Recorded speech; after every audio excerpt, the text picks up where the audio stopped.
Hey everyone, welcome to another video on my channel. My name is Saket and today in this video I'm going to analyze a stock which I am bullish on. I have already initiated certain long positions and what I'm going to do is just an overview of the stock analysis. This is in no case a buy recommendation, so I am definitely not recommending you to buy following the advice. Please consult your financial advisor, try to understand the risk associated and only then enter the stock. So I am going to give you the idea from both technical perspective as well as the fundamental perspective, why exactly I am bullish on this stock and why I have initiated longs. So even earlier we had done some stock analysis, right? So one was on Sula, which went very bad. I think I personally booked a loss of close to around 30% on Sula. But the other one was BSE, which ended up giving me over 100% return. So I think we had initiated longs around the level of 4,000 to 5,000, and pre-split, if you take a look at it, BSE currently is trading somewhere close to around 7,500 to 8,000. So post-split it is at 2,500. So that trade turned out to be very well. So today you might say might be the third stock which we are discussing on this channel. So I'm going to give you a brief analysis of the entire stock, both technically as well as fundamentally, and why I am bullish about it. So before moving on to the video, I would like to tell you about the learning path. So learning path is a 2-day workshop where we are going to learn systematic way to approach the market. It is not just related to options. We are also going to teach how exactly you can build systematic methods of investing as well as systematic methods of option trading.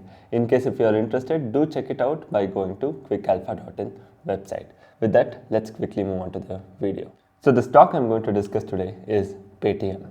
So you might have already heard its name quite a lot because it has been one of the top gainers of the previous year. It has delivered well over 150-170% in the last 1 year alone. So after delivering such high returns, does it really have the steam to go further? Let us find out. And I will also tell you where I initiated my longs and why I feel the risk to reward is still favorable in Paytm. Again, I want to reiterate that all this is just an analysis what I am doing, and this is in no case any recommendation to buy the stock. So if you take a look at Paytm, so the first thing we note is the multi-year high breakout. So since the listing, Paytm only kept on falling. So when you take a look at it, so from the day of listing to the low, the stock had nearly fallen around 83 to 85%. It had lost almost all the value that it had during the IPO. So later on, the stock slowly started to recover and it has been in one of the top performing list. As we can see right over here, the first attempt to break out was made somewhere during 2023. Again, there was a fall due to the RBI regulations which came in based on the Paytm Payments Bank. So post, there was another attempt which was made during 2024-25, and further the stock came down, and finally in the third attempt it broke out. So now the question is, are we looking at Paytm purely from the technical perspective? The answer is no. So I am also going to tell you why I believe Paytm does offer a good upside from here. So I might be totally wrong. So I will also tell you where exactly I plan to book my exits. So first let's try to understand the business model of Paytm. Right over here I have opened Paytm on screener.in, and as you can see, as of today, Paytm's market cap is around 75,000 crores. So Paytm, as we all know, is a financial service company. So it is well known for its UPI and also the payment systems which it gives to its merchant. So if you take a look at it, Paytm business model has evolved quite a lot. Initially, Paytm started just as a payment business, but later they got into a lot of things which were totally unrelated. So for example, something like Paytm Mall, something like Paytm ticketing platform, right? So a lot of things which were not actually the part of their core business, and this actually made Paytm burn a lot of cash because they were trying to push all the businesses together, but finally nothing really came out of it. So post which Paytm decided to do one thing, that is discard all the non-core business and just focus on the core business. So what did this do? So it actually massively dented their revenue. So when you take a look at 2023, the year of 2023, so they had a revenue of around 2,000 crores, 2,500 crores, nearly around 3,000 crores in December. Post March of 2024, they started to offload their non-core business, which actually started to hit their revenue. So you can see the revenue slowly started falling, and it did fall to around 1,500 crores in June 2024. So this was the period when there was mounting losses for Paytm on one hand and the revenue also started to dip. It was also the period when RBI put a restriction on their payments bank. So a lot of things went bad for Paytm and slowly things started to turn around. So after discarding their ticketing business to Zomato or Eternal, right, Paytm only started to focus on their core, which is payments. So they started to cut down most of their employees and they shifted most of the work to AI. Not just that, they also started to cut down on their marketing spend to a great extent. All this made Paytm reduce their expenses significantly while maintain its revenue. So you can see from June 2024, slowly the revenue started to pick up, and in June 2025, we can see Paytm reported a revenue of around 1918 crores. So when you take a look at it, between the quarter of June 24 and 25, right? So almost 1 year has been passed. The revenues have grown around 30% for Paytm, but the best part is side by side, the expenses have also come down quite a lot. So this is what Paytm has been able to do in the last few years, where they were able to focus on bringing down their expenses and pushing up their revenue. So after a long time, I think almost around 11 years, Paytm finally turned profitable for June quarter, right? So now you might ask, how does Paytm really earn its revenue? So again, so you might have seen the payment boxes if you go to a local vendor store and you scan and make the payment. So you will hear this saying that you received Paytm payment of XYZ rupees. So these are called as sound boxes by Paytm, and they charge a monthly rental from these Kirana stores. Not just that, they also have the POS machine, which is point of sale machine, through which you can either scan and pay via UPI or swipe your card. So they charge fee on that as well. And now they are slowly moving into other financial services like loan and insurance. So broadly, when you take a look at it, the core model is still financial services. They have onboarded nearly around 4 crore merchants who pay them every single month. So Paytm doesn't really make money from you and me directly, but they make money from the merchants. So when you take a look at it, the balance sheet of Paytm also does look very healthy. So they have the growing reserves, they have a lot of cash, so they're sitting on almost around 11,000 crore of floating cash. So that is because while the vendors collect payment, they process it on either T+1 or T+2, due to which they also get to earn some other income. So on the liability front, they hardly have any borrowings. So broadly, when you take a look at the balance sheet, it does look quite strong. So now where is the catch? So you can see that most of the internet startups, as they turn profitable, have actually rallied and hit their pre-IPO price. For example, you can see something like Zomato, which is eternal.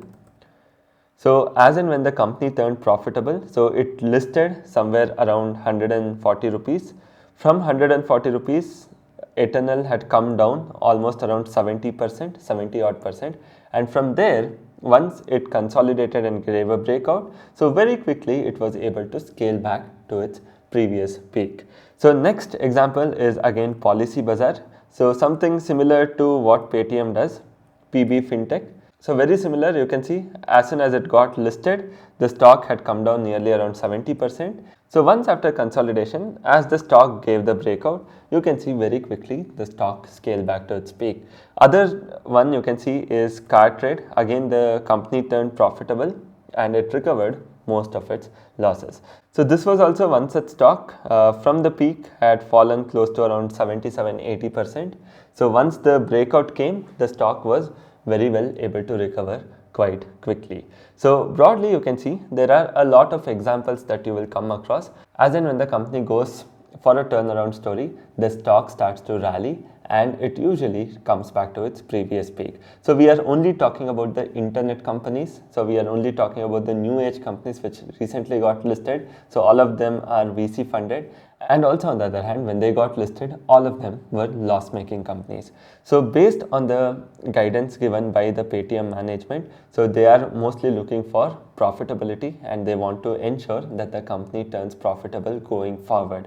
So assuming that Paytm is able to report a total net profit of around 1,200 crores by year end based on the guidance given by the management, and also attaching a PE of somewhere around 80, which is reasonable considering its peers. So you can see today PB Fintech is trading at a PE of somewhere close to around 200 and odd. So most of the companies are trading at a very high PE. Considering that we can give a reasonable PE of 70 or 80, the stock still has an upside potential of 20 to 25%. So initially when I made a video, the risk to reward was much more favorable. So there was almost around 30-35% upside with hardly close to around 7 to 8% stop loss. So the risk to reward was almost 1:4.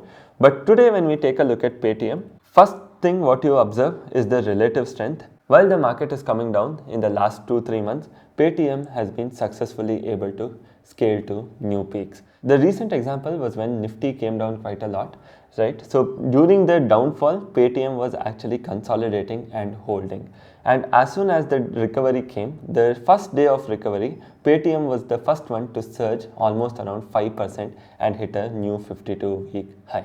So this is again going to show that the relative strength in the stock is very high. So whenever the market is falling, the stock is more or less consolidating, and the very first chance to go up, so the stock is actually scaling higher and hitting a new high. So this is a good sign of relative strength. This is a good sign that it is stronger than the market, and these are the kind of stocks you want to be in when you are expecting market recovery. So now, broadly speaking, so when I initially entered, I entered around 1060, 1070 with my initial stop loss being at 990, right? So this was my initial entry where I had a total risk of around 7%. So initially when you take a look at this particular move, so the stock had nearly fallen around 35 to 40% before it actually gave a strong breakout. So from the beginning it had definitely fallen quite a lot, but from the previous swing high, so it had fallen around 40%. And when I initially entered Paytm, so even my idea was the stock has a potential to grow at least 30 to 40% from here, which will leave us with a total target of somewhere close to around 1350 to 1400. So this was my target for Paytm. So when you take a look at it, I had a 7% risk and total reward of close to around 35%, that is 1:5 risk to reward trade. So that's the reason I aggressively entered Paytm. So I won't be disclosing all the quantity right in this video. Maybe when I take an exit, I'll make a detailed video about that.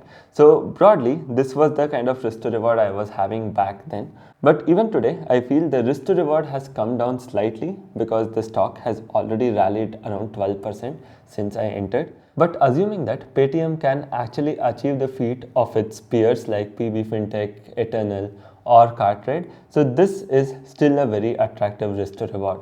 When you take a look at it, a lot of mutual funds are initiating coverage on Paytm. So funds like Mirae Asset and Motilal have already started to enter Paytm quite aggressively. So most of these fund houses are also bullish on Paytm.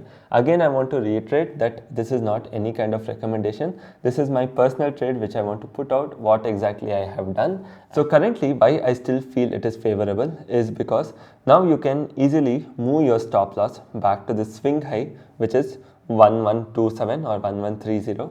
So anything below this, we can consider cutting the Paytm altogether, right? So as long as Paytm holds above this, we can actually continue to look for further gains. So when you shift your stop losses or trail your stop loss upwards, so you do see that even from this level, the risk to reward is quite attractive.